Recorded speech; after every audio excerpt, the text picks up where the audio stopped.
Let's take a look at how the bookies have things set. Remember, as Kieran mentioned, Arsenal, of course, losing against Bournemouth on Saturday. Manchester City are favourites, and now Liverpool and Arsenal are now joint second favourites. Remember, it was only a few matches ago that saw Arsenal favourites, Manchester City behind them. Liverpool way out. Liverpool, of course, we've discussed a lot already. But Kieran, let's talk about Arsenal. And it's interesting you made the point, I think, which is a valid point, that it's not going to be quite like seasons in the past where Manchester City aren't going to drop as many points as I think it looks like they will this campaign.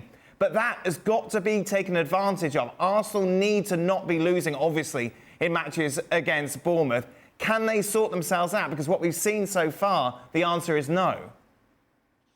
No, you're absolutely right, Dan. They have to capitalise because it's not like previous seasons. I think it's going to still be wide open throughout this whole season.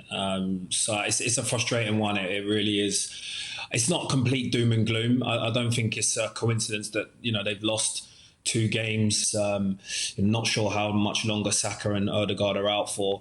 But I think how he plays with that midfield three is going to determine, how successful the team are. I like the look of Marino, Rice and Partey, at Anfield or in Europe, or against Man City. I don't know, but Bournemouth away, I'm not so sure. I didn't really see it enough, but I'm not so sure. I think they just need to take this one on the chin though and move on quickly. I think they will. Mario, is it enough to say, look, Arsenal are going to be fine. Once they get Odegaard and Saka back into this starting 11, you'll see the Arsenal that we're expecting at the start of the season? Or is that too simplistic? No, but I think a good point what Kieran said was in the middle of the park, sometimes it depends who you're playing against. That's what's very important. Sometimes you have to go and take the risk and be more creative. And sometimes when you play against the guys like the cities away from home or where you highlight Liverpool, then you can be a bit more defensive. But when you go to a Bournemouth, you got to be more, you got to be more attacking. And you cannot be done. Like, you are the team that is very smart with corners. Look how Bournemouth scored their goal. You cannot get tricked like that. Eh? The flick from Kluivert and then set him right up. You cannot get done like that.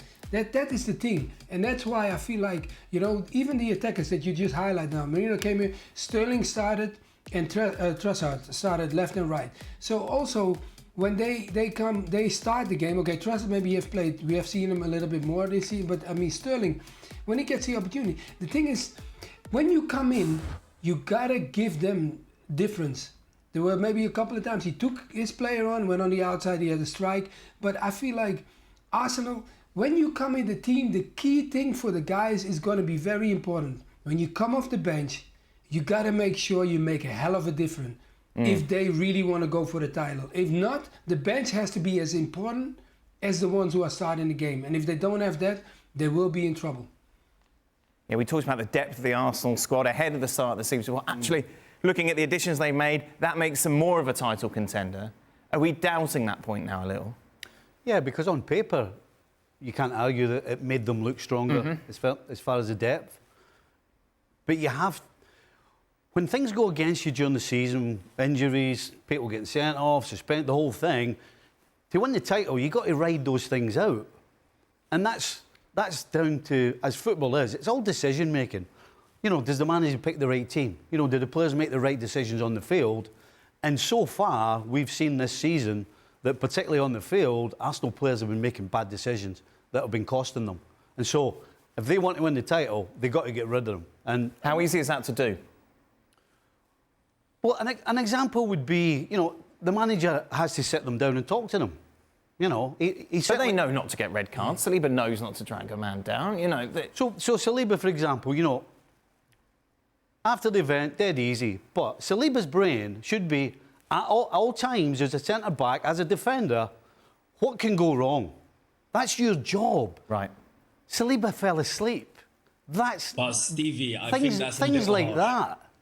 Well, no, it's not, because you have to be in a position. You have to be in a position where if something goes wrong, that you're in a position to try and fix it. And as soon as that ball's played by Trossard, right? What does he do?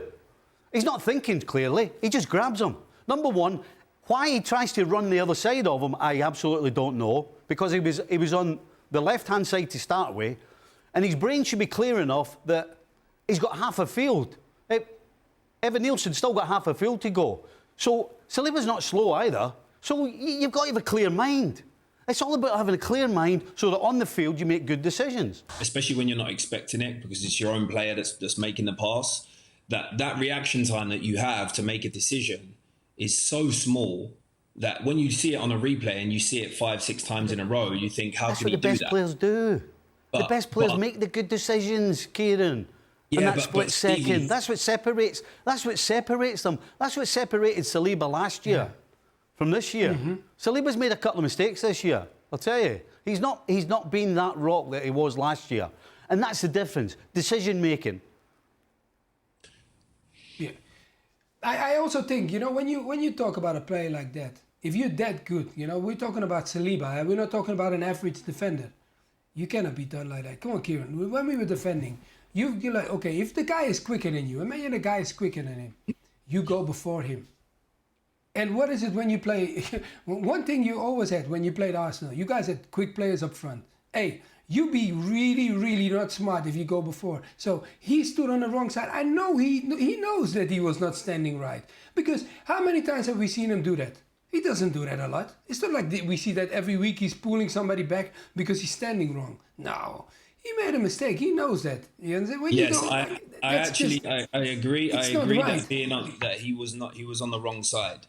But in that instance, when that ball is played, that reaction to make that decision happens so fast that it's, for me... but that's why we play professional football. It's always going to be fast. Your first reaction shouldn't be to grab somebody. We see that all of the time. That's why we play, Kieran, your first reaction should not be to grab somebody. I like it when Mario's voice gets high in emotion. That's brilliant. You know something's going on. Because I'm like, no. That's all right. You just punch him. Look, he's just below you. Have to do that. Give him a punch.